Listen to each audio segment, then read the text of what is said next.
What's up Raiders, Bionic here and welcome to another Raid Shadow Legends video. It's going to be a follow-up of the one from yesterday where I covered 30 endgame rares.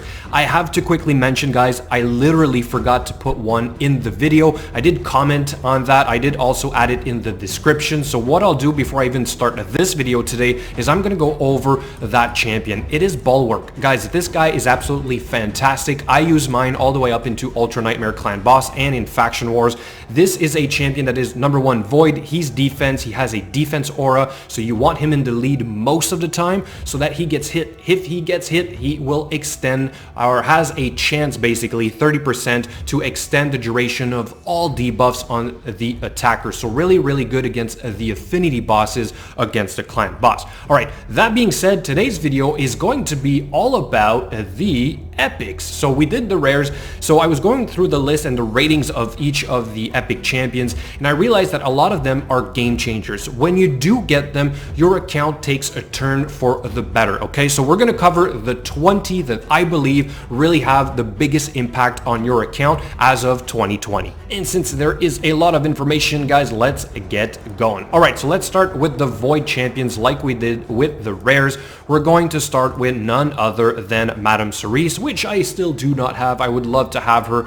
She was introduced to the game relatively late last year. She brought the fear debuff. That is one thing that I really like about her. But I think that overall what people really love about this champion is the ability to remove buffs from enemies, place a decrease, 50% decrease attack and 60% decrease defense debuff on all enemies for 3 turns on a 4-turn cooldown. It makes her absolutely insane in the arena as well as in some dungeons. A really good champion to have overall. She can also basically steal some buffs, also place block debuffs, also has the fear on her A1, and it goes on and on and on. So obviously Madame Cerise, if you get her, your account will be that much better. Next one is from the orcs.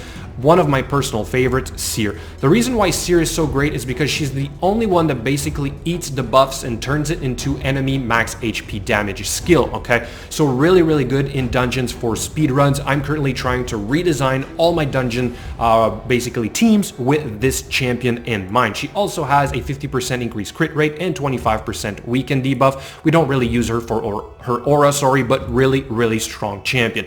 Next one, let's talk about one of the oldest champions, epic champions, void, that has been used throughout the beginning of the game and until today. Of course, it is Skull Crown.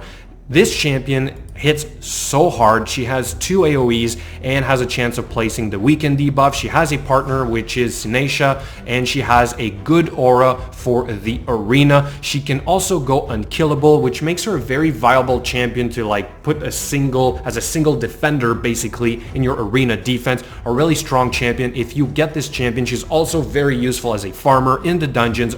Strong champion. I really wish I would have her, but I do not yet. Next one is going to be the one that enables most of the unkillable teams, right? There are some legendary versions, but this guy places the unkillable buff and block debuffs on all allies for 2 turns. So if you use this guy with some Painkeepers, you basically have yourself an unkillable team for the Ultra Nightmare Clan boss. This is Maneater, another void champion. So I did not pull one yet myself, but I would love to. But then again, I'm already at Ultra Nightmare Clan boss with a different setup. Next one is going to be Sylar. This champion has the ability to basically decrease turn meter by 40% and place a 30% decrease speed on enemies. She's like the opposite version of an Arbiter. So if you are going against Torments, she basically fills that role without running the risk of adding buffs to your champions and running the risk of being frozen. Okay, so really strong champion to have overall. Too bad her aura isn't for the arena, but that's typically what she is used for. Also has an AoE on her A1, AoE on her A2, making her perhaps a viable option for a stun set. Next one of my favorite champions who I just recently got 2 versions of. It is Umbral Enchantress. Why? Because she has a 2-turn provoke, okay? And this is relatively rare. Not a lot of other champions have this in the game, but also because she's void, defense type, right? And she hits really hard. Both of her skills right here actually hit really hard. The only problem with her is that she is a little bit slow, so if you want to use her as your dedicated CC champion, it's going to be hard to pump that speed all the way up to what it needs to be for you to, let's say, be in high gold tier 4 or even platinum arena. The next one, guys, the last one in the Voids, also in the Demon Spawn faction. I have to mention her because I just got her and I absolutely love her. It is Padma.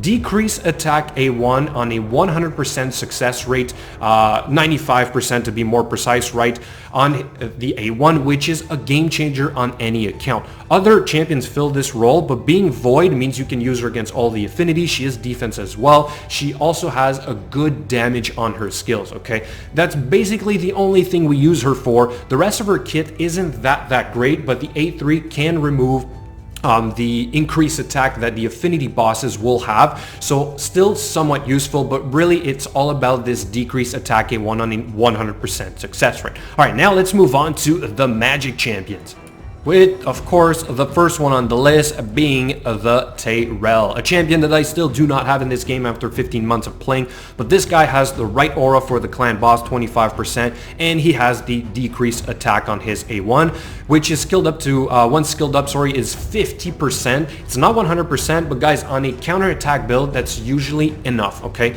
Also hits really hard, but this guy also has an AoE decreased defense with a 100% success rate. This is huge. This is huge for most dungeons. Really good. So if you have a Tyrell, then you're in the clear for this role against a clan boss and the dungeons. All right, also has a decreased turn meter by 50% with a stun. This is also very useful against the spider dungeon, right? So guys, a really well-rounded champion to have on your account. Next one, also in the high elves, it is of course Royal Guard, because of his AoE enemy max HP skill, probably the best one in the game, making him very viable in most dungeons, almost, perhaps except the Fire Knight, but that's typically what we use him for. He's basically a specialist, but guys, he does his job so well. If you have two of him, even better. Your account is probably doing fantastic for the dungeons. Next one, another champion that was recently introduced. A lot of people are saying as soon as they get them, their account is doing that much better. It's the Miscreated Monster. This guy has a monster of a shield, so he's really good for that. Also has a stun, relatively slow, but then again, fills his roles just perfectly. Really helps in the spider dungeons because of this. Allows you to basically tank the spider or the spiderlings, right? Also has a stun on his A1. Also has a fear built in, so a really strong champion to have. The next one is going to be also relatively new, Grizzled Jarl. This guy has the block debuffs and 60% increased defense on all allies for 2 turns. Reduced to a 3-turn cooldown once booked. Guys, this is really strong against the clan boss as well, especially if you can get a buff extender. Makes you basically immune to the decreased speed on the affinity, spirit affinity, right, and things like that. So a really strong champion to have, mainly for the clan boss. But he also has an AoE decreased attack, which is really strong as well. Again, if you can have a buff extender, it might be all you need for the clan boss. All right, let's move on to a champion that was last year one of the favorites. Everybody wanted to have, of course, a Gorgorob. I think he's still a game changer. If you get him early on before you get your Arbiter, guys, this champion makes the arena that much easier, right? He has the right aura, 23% in the arena.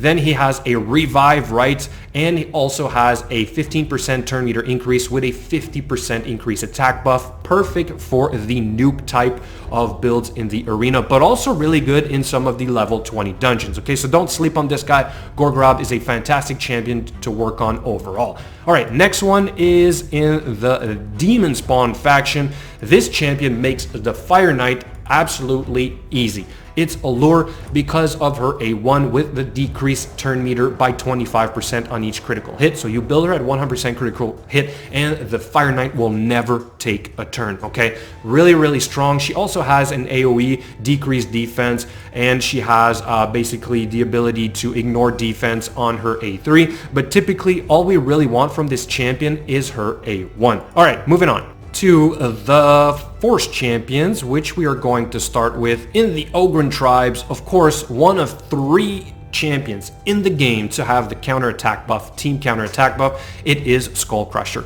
Some say he's even better in some cases because of the ally protection. Also goes unkillable. Okay, so guys, this champion is an absolute beast for the clan boss. I pulled mine, I think, about 8 or 9 months into the game. Still my only counterattack, has made basically all my clan boss progression possible. We don't really care about his A1. We also kind of like that he can clear a debuff on his own, but most of the time if he gets stunned, it's still not going to reduce the cooldown of this skill, so you still want a cleanser in the team, but that's basically what we really want him for, his A2. Next one is going to be one of the best nukers in the game in my opinion. I was really glad when I pulled mine. She kind of like replaces a War Maiden. It is Zoar Collar. Zoar Collar's A3 hits really hard, has the decreased defense. It's only a 75% chance, but still is kind of plenty. But her A2 is also very interesting because if it kills someone, it triggers basically the A3, making this kind of like two AoEs, which are both really strong. Her A1 also hits kind of hard, but what we really like about her is the A2 and the A3. Next one, we're going to talk about a relatively new champion, Mausoleum Mage. This guy, I was really glad to pull. Works very well with a Seer because he adds a lot of buffs on your team, including a block debuffs, 30% increased crit rate, and 60% increased defense on a 3-turn cooldown. This is important. A 3-turn cooldown is really good. Also has the ability to remove all debuffs from all allies, heal them, even increase the turn meter if he's removed more than 2. Also has a decreased speed on his A1, so a fantastic support champion. Definitely work on this guy. Next, we're going to talk about the last Force champion. It is another new one, Sepulchre Sentinel. Kind of like a Tyrell. The right aura, increased defense by 25%. Really good against the clan boss. Same thing, decrease attack on her A1. Booked all the way, I think it's a 60% chance. And this skill right here, which is increased defense and block debuffs on a 4-turn cooldown. So if you can increase her speed for her to go every 4 turns, for the bosses or the clan bosses 3 turns, guys, this is an absolute beast to have for your clan boss team. Also has a very interesting passive which can block all incoming damage on one ally, occurs once per turn. So she is used quite a lot recently. I burned mine to get Rotos. I somewhat regret it for a little while, but now that I have a Padma, I'm good. At least for now. Alright, let's move on to the Spirit Champions. Starting with Skinwalkers, we're going to have Steel Skull. He's a decent poisoner. I tried to build him really fast recently. I was testing a few things out. Still is not a top tier poisoner, and I think that's the problem. But he is a good cleanser, okay? So if you want to use him in the clan boss, he still has a place. Also really good to have in some dungeons, also in faction wars. He has basically a 60% increased defense as well as a heal, another single target heal with the cleanse. So a good champion to have overall. I think he still does a lot on an account when you get him early. Next one is going to be a champion that was available for the battle pass. The first battle pass. I wish I would have had him. I still don't. It is Stag Knight. Why is this guy so good? Because he's your spirit version of the decreased defense AoE with a 100% chance, okay? It's only 95% once fully booked, but with the mastery, you can pump this up all the way to 100%. But on top of this, it also has the 50% decrease attack, okay? He makes the Ice Golem level 20 an absolute breeze because he's going to increase the damage that you do, but also reduce the damage that you take. And we all know that that boss can hit really hard. So that's typically what we use him for. I do see him in the arena a little bit, but he, I think, really shines in the dungeons. And now let's move on to the last one that I've been hearing a lot about lately, and it is a buff extender. It is Sandlash Survivor. I think she was underrated for a little while, but now people have started using her, making builds with her. She's really good against a clan boss because she can extend the duration of all ally buffs, as well as decrease the duration of all enemy buffs, okay, on a 3-turn cooldown. This is really important. It's a 3-turn cooldown, which lines up perfectly with the clan boss. Has a provoke on her A1, but that's not exactly what we want her for. And then she has the increased defense by 25% on every battle, but again, that's not typically what we use her for. It's really this skill right here that makes her shine in the right setup against the clan boss. So guys, there you have it, 20 epic champions that I think do a really good job at improving your account. They're game changers. I really wish I would have, again, some of them I do, but there are other champions that I really would like to add to my roster. So the question is right now, which one of these do you have, and are you using them? If so, where are you using them? You can see right here that out of all the epics that I do have on my account, okay, which is a fair amount, you see that the ones that I talked about are basically ones that I built, right? So let me know what you think, guys, in the comments below. I really want to have your feedback. And as always, thank you so much for watching, and I will catch you guys later.